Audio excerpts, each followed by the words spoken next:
क्या है अब? क्या हुआ?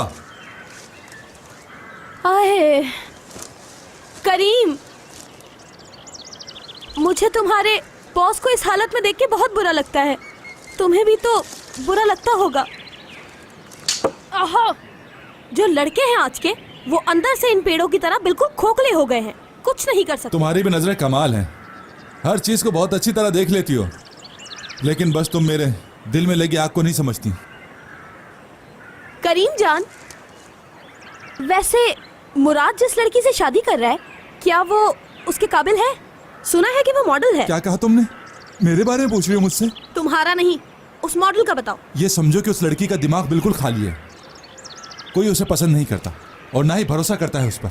वैसे करीम, मुझे तुमसे कुछ कहना है। हाँ, क्या कह रही हो तुम? तुम अभी अपनी लव स्टोरी साइट पे रख सकते हो। वो लड़की उसे धोखा दे रही है, चीट कर रही है। कौन किसे धोखा दे रहा है? क्या कह रही हो तुम? वो प्रेग्नेंट है, ये झूठ है, ऐसा कुछ भी नहीं है।